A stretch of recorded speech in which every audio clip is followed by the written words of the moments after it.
uza kuba umusohora mama nguzanyo wo bitande Moses Caicedo ku miliyoni 120 nivyo Moses Caicedo ari umusore mwiza yereka yiganwa n'ama equipe agiye atandukanye ama equipe ku mugabane wa Buraya nka yose yereka aramwirukako izi za Arsenal izi za Chelsea izi za Liverpool ariko gute ushobora kuza kumbwira kugira wubakire kuri witwa Conor Gallagher ukaza kubura kuranda vuga bitari ofite ciki umwana wa equipe kandi umwana w'umwongereza ubona afite niyo gabari yo kugukira muri Premier League niyo Premier League ubona ko isaba gabari ariko ukaza kumbwira gute uwitwa Conor Gallagher ari ugomba kubakira ko mu gihe tubona neza cyane witwa Loftus-Cheek yaratanguye kuba bizanwa neza cyane muri rusange biraza ko binagoye kwa equipe ya Chelsea equipe ya Chelsea ni equipe ya Chelsea ubona mugani wa nababajwe naka kano kana barungitse kwa Man U bari kaja kwa Man U kareka kuri muri Chelsea Mount nawe yashitse kwa equipe ya Manchester United kabisa biramura muzikayi so yabaye Ligue des Champions kwa Kai Havertz nane bagiye baramurekura uzukuri yagarukanye forme yaje muri forme kwa equipe ya Arsenal ubariteta kabisa arakubwira ati nyuma hari umukinyi nishimiye no witwa Kai Havertz basore dukwakwanye tuje muri Espagne turabe dossier Kylian Mbappé turabe ibyo yasavye Real de Madrid turabe ibyo bavuganye na president w'igihugu ca Qatar ndetse no igihugu cy'u Bufaransa wabonye amajambo yitwa Emmanuel Macron ariko mukanya natugera tuyaze ariko n'ubundi Macron ubundi Kylian Mbappé Mbappé n'ubundi aradukorera nk'ivyo yakoze mu myaka yaheze decision ni Kylian Mbappé decision ni mu kwa gatandatu n'ubundi uramwumva kubwira ati je n'ubundi nigumira kwa Paris Saint-Germain kabisa oya decision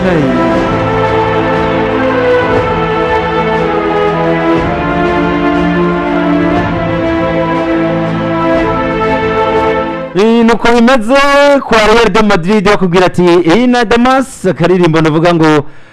kaba kari mu bintu bigiye bitandukanye karimo amasanamu y'ibitsindi bikombe Real de Madrid yagitwara nuko bimeze kwa Real de Madrid bameze gute imbere ko ziza kwinjira ku musore Kylian Mbappé yasesekaye ku munsi w'ejo mu gihugu cya Qatar tubanze duce navuga ngo kuri Kylian Mbappé nyene ni dossier navuga ngo yiyaguye turaza kugerageza dukubite akantu k'akadeba kaza kumara nk'iminota igera kuri 3 kuri Kylian Mbappé inyuma yuko uwo bita Florentino Perez agize ivyamwemerera mubwira ati ugomba gufata ku mushahara ungana n'uwo bita Jude Bellingham ndetse na mugenzi wa Vini Junior abana bakabafata hafi miliyoni zigera kuri 200 ngo umushahara witwa Toni Kroos ngo ntageza gukorako Toni Kroos ari yarabayoboye Toni Kroos ubundi afata 24 mu gihe 24 mu gihe Modric arakurikira aho ngaho hagaca hakurikiraho rero Jude Bellingham na Vini Junior ubu bafata 20 n'ibice 5 hariya uwitwa Florentino Perez ati oya kurenga ngaho kabisa ngo kure mu mutwe Kylian Mbappé ati ndaza kuza mugeze kumvikana neza byose asampurusa atari sinza gusiga Petit Frère oya ngo sindamusiga sora tamwe gutegeka kabisa ati ndaza na Kylian Mbappé ubundi Kylian Mbappé cyo bikibazo Kylian Mbappé nico bikibazo kwa Real yego baraza babemeranye ko aza kubaja bitwa Kylian Mbappé nta nubwo yoba ikibazo ndakubaza yego bashobora kumwemera ko amuzana ariko Kylian Mbappé araza gukina arakinira mu bana rega n'ubu no kwa Paris Saint-Germain mu bana rega ari mu bana ntabwo bari kwa Paris Saint-Germain mu bana sora bise imyaka ingaya ari mu myaka 18 inde Kylian Mbappé nabitwa bani ko Paz yo bafise Niko Paz ntaciruka muri Castille Niko Paz araciruka muri Castille nuko bimeze Kylian Mbappé ku munsi w'ejo bagiye abonana n'umuperezida wa Qatar ndetse no bita gato imbere ko tunashika no kuri no kuvyo baje kuba banavugana ndavuga canke ivyo uwitwa Kylian Mbappé yaje kuba na anempoza canke anavugana na nabo banyicubahiro tugaruke gato muri weekend ubwo equipe ya Paris Saint-Germain yarikiranganya na equipe ya Rennes match ku munota wa 65 uwitwa Luis Enrique yaje kuba akora agasha kabisa aza kuba afata ingingo yaje kubitangaza abatari bake abenshi ndavuga bagenzi bacu ndavuga basanzwe bakurikirana ino monde ya sport ku munota wa 65 ubwo equipe ya Paris Saint-Germain imaze kuba igitsindo kimwe Paris Saint-Germain ifite ubusa equipe ya Rennes igitsindo kimwe uwitwa Luis Enrique aza kuba afata uwitwa Kylian Mbappé umusore kabisa mutereka hanze uranyumva ikintu cyaje kuba kinavugisha abantu Parc des Princes nayo ubwayo ihagurukira rimwe itangura kubizomera uwita Kylian Mbappé sora kabisa yasohotse agiminwa umusore kabisa arasohoka yaje kuba akorana geste taje kuba inaryohera abatari bake kuko ubwo yaje kuba nasohoka yaje kuba afata brassard ayiterera hasi urumva ku munota 65 witwa Kylian Mbappé aragenda yicara ahantu kabisa yiterera mu ikoti ari yicarira avuga ati ubundi iyi equipe nandi ntanguye kuba ndanayirambiwe kuranyumva Kylian Mbappé baza kuba bashyiramo witwa Goncalo Ramos match iraba ku munota wa 90 Goncalo Ramos wenyine aronka penalty aza kuba nayitransforma mu match ku bw'amahirwe witwa Luis Enrique baza kuba barangiza igitsindo kimwe ku kindi match iza kubirangira muri conference de presse ya après match abamenyesha makuru baza kuba bamubaza ko nabo abafaransa kabisa akantu kose kaba kabaye hari gihe baba bakurindiranye igishika bavuga bati tukurindire muri wa mwanya kabisa nawe uza kuba dusigurira baza kuba bamubaza ati why waje ku busore witwa Kylian Mbappe ku munota wa 65 kandi ubona ko equipe ya Paris Saint-Germain Thierry yamaze kubinatsindwa igitsindo ati mugihe tuzi ko Kylian Mbappe ibice nka 85 kwijana by'ibitsindo Paris Saint-Germain maze kubitsinda ari we yabigizemo uruhara witwa Luis Enrique aravuga ati total ati tugomba kumenyera gukina tutagira Kylian Mbappe kuranyumva ijambo rivisi cyo risiguye byari binavuye kuri izo mvururu canke ko amajambo yaramaze iminsi ariko aranavugwa yuko witwa Kylian Mbappe yamaze kuba asezera ndavuga uburongozi bwande uburongozi bwa equipe ya Paris Saint-Germain urumva byumva kandi hari n'ayandi majambo yaramaze kuba anavugwa n'ibinyamakuru ndavuga nk'ibi bya equipe abamenyesha makuru bagiye batandukanye nk'aba Fabrizio Romano bose bari bamaze iminsi bariko baravuga yuko witwa Kylian Mbappe yamaze kuba yumvikana nande yamaze kuba yumvikana na equipe ya Real Madrid igisigaye kugirane ari gushira amasezerano ari gushira umukono ku masezerano ndavuga mu kwezi kwa gatandatu akiyunga na equipe yande na equipe ya Real Madrid ariko biza kuba bigirane biza kuba binatuma rero binahura niyo saga ibereye mu kibuga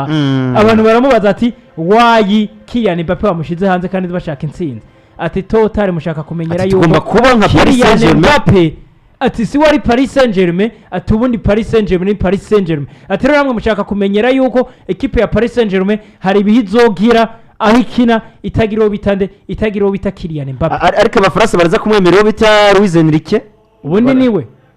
ubundi nawe cyangwa ubundi ni Paris Saint-Germain ni Paris Saint-Germain ubundi si Luis Enrique ariko urazi ndakubwire no musore Kylian Mbappe gufata geste twagiye tubona zino geste zakoze ba Cristiano Ronaldo bafata ama brassard baterera hasi ka musereka kina mu gihugu ca Portugal sinzi ikipe bari ko batsinze ku bintu by'amanyanga Cristiano Ronaldo we bari banamwibye bari bamwankiye igori arayifatira kabisa yarinjiyemo ubundi arbitre avuga ati nta gori ririmo Cristiano Ronaldo ati nanje nk'umuntu w'umugabo ati match nta niyo ndanabandanye musaza kabisa atakuba akora na brassard ayita hasi ayita nasohoka na match idaheze kwa byumva ariko witwa Kylian Mbappe bari baramuramparashije ori yo gufata ngo na brassard yihe mugenzi we yayitaye hasi kabisa bwana Bukayo Saka tuyihuse turabira amajambo avuga ngo mu president w'igihugu cy'Ubufaransa yagiye avugana na Kylian Mbappe witwa Emmanuel Macron yaje aravuga kabisa mu majambo atari na menshi ngo ubundi wa musore ugira usube uduteze ibibazo nk'ibyo umaze ngo ibyo waduteje mu myaka ibiri uri president w'igihugu cy'Ubufaransa witwa Emmanuel Macron atubundi atugira uduteza amaanwi nkayo waduteje mu myaka iheze ayo n'amajambo yaje kwashikirizwa n'uwitwa Emmanuel Macron asanzwe arongoye igihugu cy'Ubufaransa aho hari ubwo barako barahura ndavuga ku munsi basangira witwa Kylian Mbappe kabisa mu igoti rimeze sage mu igoti rimeneka kabisa abagabo baranabeyego Kylian Mbappe yarakora ndavuga ati rikoti n'amafaranga yigendera kabisa ati rikoti z'amafaranga yigendera urumva rero naje kuba mvuga ati ubu harutse Kylian Mbappe yaje kuba sinya nyene contrat verbal mu 2022 contrat verbal ndavuga contrat yo ku munwa na equipe ya Real Madrid ariko nubundi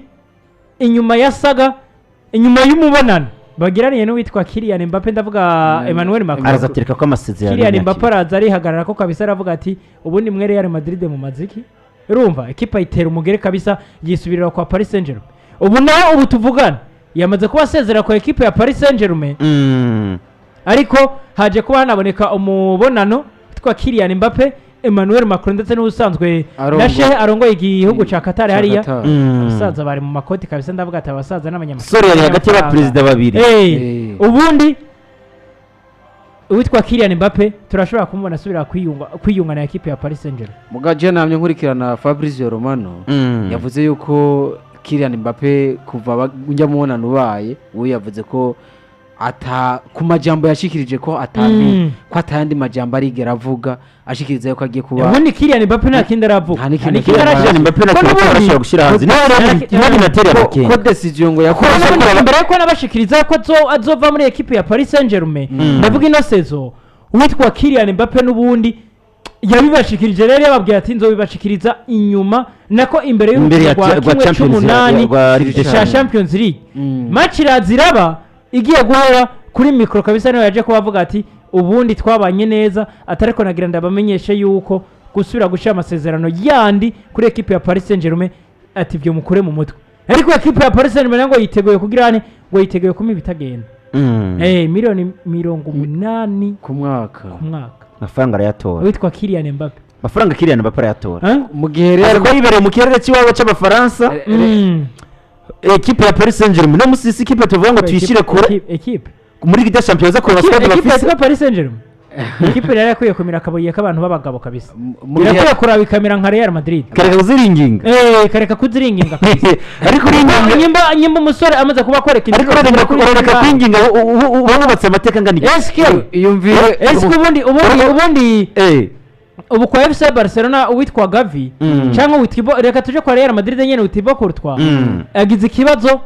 shampiyona ari igitangura sivyo ubu turi mu kwezi kwa gatatu tugira tukujemo neza kwezi kwa gatatu